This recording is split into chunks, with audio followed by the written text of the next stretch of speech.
شروع اللہ کے نام سے جو بڑا مہربان نہایت رحم والا ہے۔ لوگو اپنے پروردگار سے ڈرو کہ قیامت کا زلزلہ ایک حادثہ عظیم ہے۔ اے مخاطب، جس دن تو اس کو دیکھے گا اس دن یہ حال ہوگا کہ تمام دودھ پلانے والی عورتیں اپنے بچوں کو بھول جائیں گی اور تمام حمل والیوں کے حمل گر پڑیں گے، اور لوگ تجھ کو متوالے نظر آئیں گے مگر وہ متوالے نہیں ہوں گے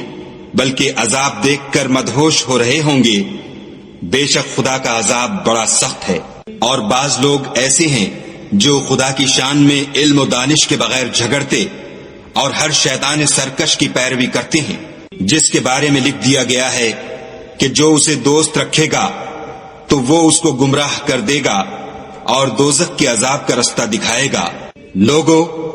اگر تم کو مرنے کے بعد جی اٹھنے میں کچھ شک ہو تو ہم نے تم کو پہلی بار بھی تو پیدا کیا تھا، یعنی ابتدا میں مٹی سے، پھر اس سے نطفہ بنا کر، پھر اس سے خون کا لوتھڑا بنا کر، پھر اس سے بوٹی بنا کر، جس کی بناوٹ کامل بھی ہوتی ہے اور ناقص بھی، تاکہ تم پر اپنی خالقیت ظاہر کر دیں، اور ہم جس کو چاہتے ہیں ایک میعاد مقرر تک پیٹ میں ٹھہرائے رکھتے ہیں، پھر تم کو بچہ بنا کر نکالتے ہیں، پھر تم جوانی کو پہنچتے ہو، اور بعض قبل از پیری مر جاتے ہیں، اور بعض شیخ فانی ہو جاتے اور بڑھاپے کی نہایت خراب عمر کی طرف لوٹائے جاتے ہیں کہ بہت کچھ جاننے کے بعد بالکل بے علم ہو جاتے ہیں۔ اور اے دیکھنے والے، تو دیکھتا ہے کہ ایک وقت میں زمین خشک پڑی ہوتی ہے، پھر جب ہم اس پر مہ برساتے ہیں تو وہ شاداب ہو جاتی اور ابھرنے لگتی ہے اور طرح طرح کی بارونق چیزیں اگاتی ہے۔ ان قدرتوں سے ظاہر ہے کہ خدا ہی قادر مطلق ہے جو برحق ہے، اور یہ کہ وہ مردوں کو زندہ کر دیتا ہے، اور یہ کہ وہ ہر چیز پر قدرت رکھتا ہے، اور یہ کہ قیامت آنے والی ہے، اس میں کچھ شک نہیں، اور یہ کہ خدا سب لوگوں کو جو قبروں میں ہیں جلا اٹھائے گا۔ اور لوگوں میں کوئی ایسا بھی ہے جو خدا کی شان میں بغیر علم و دانش کے اور بغیر ہدایت کے اور بغیر کتاب روشن کے جھگڑتا ہے اور تکبر سے گردن موڑ لیتا ہے تاکہ لوگوں کو خدا کے رستے سے گمراہ کر دے، اس کے لیے دنیا میں ذلت ہے، اور قیامت کے دن ہم اسے عذاب آتش سوزاں کا مزہ چکھائیں گے۔ اے سرکش، یہ اس کفر کی سزا ہے جو تیرے ہاتھوں نے آگے بھیجا ہے، اور خدا اپنے بندوں پر ظلم کرنے والا نہیں۔ اور لوگوں میں بعض ایسا بھی ہے جو کنارے پر کھڑا ہو کر خدا کی عبادت کرتا ہے، اگر اس کو کوئی دنیاوی فائدہ پہنچے تو اس کے سبب مطمئن ہو جائے، اور اگر کوئی آفت پڑے تو منہ کے بل لوٹ جائے، یعنی پھر کافر ہو جائے۔ اس نے دنیا میں بھی نقصان اٹھایا اور آخرت میں بھی، یہی تو نقصان سری ہے۔ یہ خدا کے سوا ایسی چیز کو پکارتا ہے جو نہ اسے نقصان پہنچائے اور نہ فائدہ دے سکے، یہی تو پرلے درجے کی گمراہی ہے۔ بلکہ ایسے شخص کو پکارتا ہے جس کا نقصان فائدے سے زیادہ قریب ہے، ایسا دوست بھی برا اور ایسا ہم صحبت بھی برا۔ جو لوگ ایمان لائے اور عمل نیک کرتے رہے، خدا ان کو بہشتوں میں داخل کرے گا جن کے نیچے نہریں چل رہی ہیں۔ کچھ شک نہیں کہ خدا جو چاہتا ہے کرتا ہے۔ جو شخص یہ گمان کرتا ہو کہ خدا اس کو دنیا اور آخرت میں مدد نہیں دے گا تو اس کو چاہیے کہ اوپر کی طرف یعنی اپنے گھر کی چھت میں ایک رسی باندھے، پھر اس سے اپنا گلا گھونٹ لے، پھر دیکھے کہ آیا یہ تدبیر اس کے غصے کو دور کر دیتی ہے۔ اور اسی طرح ہم نے اس قرآن کو اتارا ہے جس کی تمام باتیں کھلی ہوئی ہیں، اور یہ یاد رکھو کہ خدا جس کو چاہتا ہے ہدایت دیتا ہے۔ جو لوگ مومن یعنی مسلمان ہیں اور جو یہودی ہیں اور ستارہ پرست اور عیسائی اور مجوسی اور مشرک، خدا ان سب میں قیامت کے دن فیصلہ کر دے گا۔ بے شک خدا ہر چیز سے باخبر ہے۔ کیا تم نے نہیں دیکھا کہ جو مخلوق آسمانوں میں ہے اور جو زمین میں ہے، اور سورج اور چاند اور ستارے اور پہاڑ اور درخت اور چارپائے اور بہت سے انسان خدا کو سجدہ کرتے ہیں، اور بہت سے ایسے ہیں جن پر عذاب ثابت ہو چکا ہے، اور جس شخص کو خدا ذلیل کرے اس کو کوئی عزت دینے والا نہیں۔ بے شک خدا جو چاہتا ہے کرتا ہے۔ یہ دو فریق ایک دوسرے کے دشمن اپنے پروردگار کے بارے میں جھگڑتے ہیں، تو جو کافر ہیں ان کے لیے آگ کے کپڑے قطع کیے جائیں گے، اور ان کے سروں پر جلتا ہوا پانی ڈالا جائے گا، اس سے ان کے پیٹ کے اندر کی چیزیں اور کھالیں گل جائیں گی، اور ان کے مارنے ٹھوکنے کے لیے لوہے کے ہتھوڑے ہوں گے۔ جب وہ چاہیں گے کہ اس رنج و تکلیف کی وجہ سے دوزخ سے نکل جائیں تو پھر اسی میں لوٹا دیے جائیں گے، اور کہا جائے گا کہ جلنے کے عذاب کا مزہ چکھتے رہو۔ جو لوگ ایمان لائے اور عمل نیک کرتے رہے، خدا ان کو بہشتوں میں داخل کرے گا جن کے تلے نہریں بہ رہی ہیں، وہاں ان کو سونے کے کنگن پہنائے جائیں گے اور موتی، اور وہاں ان کا لباس ریشمی ہوگا، اور ان کو پاکیزہ کلام کی ہدایت کی گئی اور خدائے حمید کی راہ بتائی گئی۔ جو لوگ کافر ہیں اور لوگوں کو خدا کے رستے سے اور مسجد محترم سے، جسے ہم نے لوگوں کے لیے یکساں عبادت گاہ بنایا ہے، روکتے ہیں، خواہ وہ وہاں کے رہنے والے ہوں یا باہر سے آنے والے، اور جو اس میں شرارت سے کجروی و کفر کرنا چاہے، اس کو ہم درد دینے والے عذاب کا مزہ چکھائیں گے۔ اور ایک وقت تھا جب ہم نے ابراہیم کے لیے خانہ کعبہ کو مقام مقرر کیا اور ارشاد فرمایا کہ میرے ساتھ کسی چیز کو شریک نہ کیجو، اور طواف کرنے والوں اور قیام کرنے والوں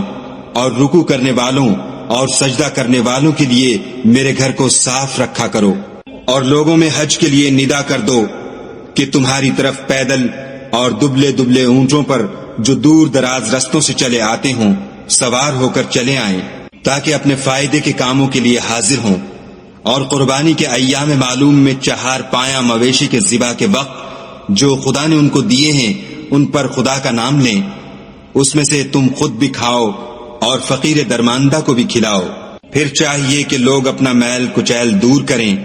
اور نظریں پوری کریں اور خانہ قدیم یعنی بیت اللہ کا طواف کریں، یہ ہمارا حکم ہے۔ اور جو شخص ادب کی چیزوں کی جو خدا نے مقرر کی ہیں عظمت رکھے تو یہ پروردگار کے نزدیک اس کے حق میں بہتر ہے۔ اور تمہارے لیے مویشی حلال کر دیے گئے ہیں سوا ان کے جو تمہیں پڑھ کر سنائے جاتے ہیں، تو بتوں کی پلیدی سے بچو اور جھوٹی بات سے اجتناب کرو، صرف ایک خدا کے ہو کر اور اس کے ساتھ شریک نہ ٹھہرا کر۔ اور جو شخص کسی کو خدا کے ساتھ شریک مقرر کرے تو وہ گویا ایسا ہے جیسے آسمان سے گر پڑے، پھر اس کو پرندے اچک لے جائیں یا ہوا کسی دور جگہ اڑا کر پھینک دے، یہ ہمارا حکم ہے۔ اور جو شخص ادب کی چیزوں کی جو خدا نے مقرر کی ہیں عظمت رکھے تو یہ فعل دلوں کی پرہیزگاری میں سے ہے۔ ان میں ایک وقت مقرر تک تمہارے لیے فائدے ہیں، پھر ان کو خانہ قدیم یعنی بیت اللہ تک پہنچنا اور ذبح ہونا ہے۔ اور ہم نے ہر ایک امت کے لیے قربانی کا طریق مقرر کر دیا ہے، تاکہ جو مویشی 4 پائے خدا نے ان کو دیے ہیں ان کے ذبح کرنے کے وقت ان پر خدا کا نام لیں۔ سو تمہارا معبود ایک ہی ہے، تو اسی کے فرما بردار ہو جاؤ اور عاجزی کرنے والوں کو خوشخبری سنا دو۔ یہ وہ لوگ ہیں کہ جب خدا کا نام لیا جاتا ہے تو ان کے دل ڈر جاتے ہیں، اور جب ان پر مصیبت پڑتی ہے تو صبر کرتے ہیں اور نماز آداب سے پڑھتے ہیں، اور جو مال ہم نے ان کو عطا فرمایا ہے اس میں سے نیک کاموں میں خرچ کرتے ہیں۔ اور قربانی کے اونٹوں کو بھی ہم نے تمہارے لیے شعائر خدا مقرر کیا ہے، ان میں تمہارے لیے فائدے ہیں، تو قربانی کرنے کے وقت قطار باندھ کر ان پر خدا کا نام لو، جب پہلو کے بل گر پڑیں تو ان میں سے کھاؤ، اور قناعت سے بیٹھ رہنے والوں اور سوال کرنے والوں کو بھی کھلاؤ۔ اس طرح ہم نے ان کو تمہارے زیر فرمان کر دیا ہے تاکہ تم شکر کرو۔ خدا تک نہ ان کا گوشت پہنچتا ہے اور نہ خون، بلکہ اس تک تمہاری پرہیزگاری پہنچتی ہے۔ اسی طرح خدا نے ان کو تمہارا مسخر کر دیا ہے تاکہ اس بات کے بدلے کہ اس نے تم کو ہدایت بخشی ہے اسے بزرگی سے یاد کرو، اور اے پیغمبر صلی اللہ علیہ وآلہ وسلم نیکوکاروں کو خوشخبری سنا دو۔ خدا تو مومنوں سے ان کے دشمنوں کو ہٹاتا رہتا ہے، بے شک خدا کسی خیانت کرنے والے اور کفران نعمت کرنے والے کو دوست نہیں رکھتا۔ جن مسلمانوں سے خواہ مخواہ لڑائی کی جاتی ہے ان کو اجازت ہے کہ وہ بھی لڑیں، کیونکہ ان پر ظلم ہو رہا ہے، اور خدا ان کی مدد کرے گا، وہ یقیناً ان کی مدد پر قادر ہے۔ یہ وہ لوگ ہیں کہ اپنے گھروں سے ناحق نکال دیے گئے، انہوں نے کچھ قصور نہیں کیا، ہاں یہ کہتے ہیں کہ ہمارا پروردگار خدا ہے۔ اور اگر خدا لوگوں کو ایک دوسرے سے نہ ہٹاتا رہتا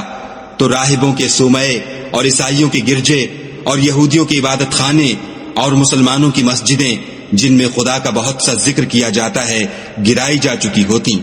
اور جو شخص خدا کی مدد کرتا ہے خدا اس کی ضرور مدد کرتا ہے، بے شک خدا توانا اور غالب ہے۔ یہ وہ لوگ ہیں کہ اگر ہم ان کو ملک میں دسترس دیں تو نماز پڑھیں اور زکوٰۃ ادا کریں اور نیک کام کرنے کا حکم دیں اور برے کاموں سے منع کریں، اور سب کاموں کا انجام خدا ہی کے اختیار میں ہے۔ اور اگر یہ لوگ تم کو جھٹلاتے ہیں تو ان سے پہلے نوح کی قوم اور عاد اور سمود بھی اپنے پیغمبروں کو جھٹلا چکے ہیں، اور قوم ابراہیم اور قوم لوط بھی، اور مدین کے رہنے والے بھی، اور موسیٰ بھی تو جھٹلائے جا چکے ہیں، لیکن میں کافروں کو مہلت دیتا رہا، پھر ان کو پکڑ لیا، تو دیکھ لو کہ میرا عذاب کیسا سخت تھا۔ اور بہت سی بستیاں ہیں کہ ہم نے ان کو تباہ کر ڈالا کہ وہ نافرمان تھیں، سو وہ اپنی چھتوں پر گری پڑی ہیں، اور بہت سے کنویں بیکار اور بہت سے محل ویران پڑے ہیں۔ کیا ان لوگوں نے ملک میں سیر نہیں کی تاکہ ان کے دل ایسے ہوتے کہ ان سے سمجھ سکتے، اور کان ایسے ہوتے کہ ان سے سن سکتے؟ بات یہ ہے کہ آنکھیں اندھی نہیں ہوتی، بلکہ دل جو سینوں میں ہیں وہ اندھے ہوتے ہیں۔ اور یہ لوگ تم سے عذاب کے لیے جلدی کر رہے ہیں، اور خدا اپنا وعدہ ہرگز خلاف نہیں کرے گا۔ اور بے شک تمہارے پروردگار کے نزدیک ایک روز تمہارے حساب کے روح سے 1000 برس کے برابر ہے۔ اور بہت سی بستیاں ہیں کہ میں ان کو مہلت دیتا رہا اور وہ نافرمان تھیں، پھر میں نے ان کو پکڑ لیا اور میری ہی طرف لوٹ کر آنا ہے۔ اے پیغمبر صلی اللہ علیہ وآلہ وسلم، کہہ دو کہ لوگو میں تم کو کھلم کھلا نصیحت کرنے والا ہوں، تو جو لوگ ایمان لائے اور کام نیک کیے ان کے لیے بخشش اور آبرو کی روزی ہے۔ اور جن لوگوں نے ہماری آیتوں میں اپنے ذوق باطل میں ہمیں عاجز کرنے کے لیے سعی کی وہ اہل دوزخ ہیں۔ اور ہم نے تم سے پہلے کوئی رسول اور نبی نہیں بھیجا مگر اس کا یہ حال تھا کہ جب وہ کوئی آرزو کرتا تھا تو شیطان اس کی آرزو میں وسوسہ ڈال دیتا تھا، تو جو وسوسہ شیطان ڈالتا ہے خدا اس کو دور کر دیتا ہے، پھر خدا اپنی آیتوں کو مضبوط کر دیتا ہے، اور خدا علم والا اور حکمت والا ہے۔ غرض اس سے یہ ہے کہ جو وسوسہ شیطان ڈالتا ہے اس کو ان لوگوں کے لیے جن کے دلوں میں بیماری ہے اور جن کے دل سخت ہیں ذریعہ آزمائش ٹھہرائے۔ بے شک ظالم پرلے درجے کی مخالفت میں ہیں۔ اور یہ بھی غرض ہے کہ جن لوگوں کو علم عطا ہوا ہے وہ جان لیں کہ وہ یعنی وہی تمہارے پروردگار کی طرف سے حق ہے، تو وہ اس پر ایمان لائیں اور ان کے دل خدا کے آگے عاجزی کریں۔ اور جو لوگ ایمان لائے ہیں خدا ان کو سیدھے رستے کی طرف ہدایت کرتا ہے۔ اور کافر لوگ ہمیشہ اس سے شک میں رہیں گے یہاں تک کہ قیامت ان پر ناگہاں آ جائے یا ایک نامبارک دن کا عذاب ان پر آ واقع ہو۔ اس روز بادشاہی خدا ہی کی ہوگی اور وہ ان میں فیصلہ کر دے گا۔ تو جو لوگ ایمان لائے اور عمل نیک کرتے رہے وہ نعمت کے باغوں میں ہوں گے، اور جو کافر ہوئے اور ہماری آیتوں کو جھٹلاتے رہے ان کے لیے ذلیل کرنے والا عذاب ہوگا۔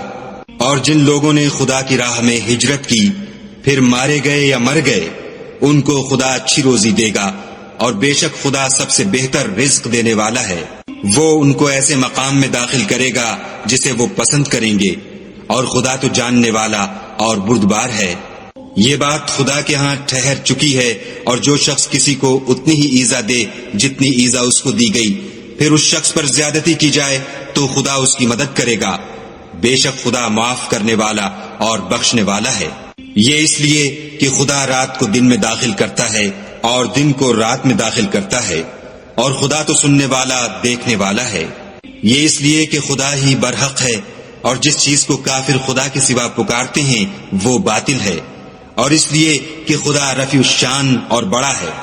کیا تم نہیں دیکھتے کہ خدا آسمان سے مے برساتا ہے تو زمین سرسبز ہو جاتی ہے؟ بے شک خدا مہربان اور خبردار ہے۔ جو کچھ آسمانوں میں ہے اور جو کچھ زمین میں ہے اسی کا ہے، اور بے شک خدا بے نیاز اور قابل ستائش ہے۔ کیا تم نہیں دیکھتے کہ جتنی چیزیں زمین میں ہیں سب خدا نے تمہارے زیر فرمان کر رکھی ہیں، اور کشتیاں بھی جو اسی کے حکم سے دریا میں چلتی ہیں، اور وہ آسمان کو تھامے رہتا ہے کہ زمین پر نہ گر پڑے مگر اس کے حکم سے۔ بے شک خدا لوگوں پر نہایت شفقت کرنے والا مہربان ہے۔ اور وہی تو ہے جس نے تم کو حیات بخشی، پھر تم کو مارتا ہے، پھر تمہیں زندہ بھی کرے گا، اور انسان تو بڑا ناشکرا ہے۔ ہم نے ہر ایک امت کے لیے ایک شریعت مقرر کر دی ہے جس پر وہ چلتے ہیں، تو یہ لوگ تم سے اس امر میں جھگڑا نہ کریں اور تم لوگوں کو اپنے پروردگار کی طرف بلاتے رہو، بے شک تم سیدھے رستے پر ہو۔ اور اگر یہ تم سے جھگڑا کریں تو کہہ دو کہ جو عمل تم کرتے ہو خدا ان سے خوب واقف ہے۔ جن باتوں میں تم اختلاف کرتے ہو خدا تم میں قیامت کے روز ان کا فیصلہ کر دے گا۔ کیا تم نہیں جانتے کہ جو کچھ آسمان اور زمین میں ہے خدا اس کو جانتا ہے؟ یہ سب کچھ کتاب میں لکھا ہوا ہے، بے شک یہ سب خدا کو آسان ہے۔ اور یہ لوگ خدا کے سوا ایسی چیزوں کی عبادت کرتے ہیں جن کی اس نے کوئی سند نازل نہیں فرمائی اور نہ ان کے پاس اس کی کوئی دلیل ہے، اور ظالموں کا کوئی بھی مددگار نہیں ہوگا۔ قریب ہوتے ہیں کہ جو لوگ ان کو ہماری آیتیں پڑھ کر سناتے ہیں ان پر حملہ کر دیں۔ کہہ دو کہ میں تم کو اس سے بھی بری چیز بتاؤں، وہ دوزخ کی آگ ہے جس کا خدا نے کافروں سے وعدہ کیا ہے، اور وہ برا ٹھکانہ ہے۔ لوگوں، ایک مثال بیان کی جاتی ہے، اسے غور سے سنو کہ جن لوگوں کو تم خدا کے سوا پکارتے ہو وہ ایک مکھی بھی نہیں بنا سکتے، اگرچہ اس کے لیے سب مجتمع ہو جائیں، اور اگر ان سے مکھی کوئی چیز چھین لے جائے تو اسے اس سے چھڑا نہیں سکتے۔ طالب اور مطلوب یعنی عابد اور معبود دونوں گئے گزرے ہیں۔ ان لوگوں نے خدا کی قدر جیسی کرنی چاہیے تھی نہیں کی۔ کچھ شک نہیں کہ خدا زبردست اور غالب ہے۔ خدا فرشتوں میں سے پیغام پہنچانے والے منتخب کر لیتا ہے، اور انسانوں میں سے بھی، بے شک خدا سننے والا اور دیکھنے والا ہے۔ جو ان کے آگے ہے اور جو ان کے پیچھے ہے وہ اس سے واقف ہے، اور سب کاموں کا رجوع خدا ہی کی طرف ہے۔ مومنو، رکوع کرتے اور سجدے کرتے اور اپنے پروردگار کی عبادت کرتے رہو، اور نیک کام کرو تاکہ فلاح پاؤ، اور خدا کی راہ میں جہاد کرو جیسا جہاد کرنے کا حق ہے۔ اس نے تم کو برگزیدہ کیا ہے اور تم پر دین کی کسی بات میں تنگی نہیں کی، اور تمہارے لیے تمہارے باپ ابراہیم کا دین پسند کیا۔ اسی نے پہلے یعنی پہلی کتابوں میں تمہارا نام مسلمان رکھا تھا، اور اس کتاب میں بھی وہی نام رکھا ہے۔ تو جہاد کرو تاکہ پیغمبر تمہارے بارے میں شاہد ہوں اور تم لوگوں کے مقابلے میں شاہد ہو، اور نماز پڑھو اور زکوٰۃ دو، اور خدا کے دین کی رسی کو پکڑے رہو، وہی تمہارا دوست ہے اور خوب دوست اور خوب مددگار ہے۔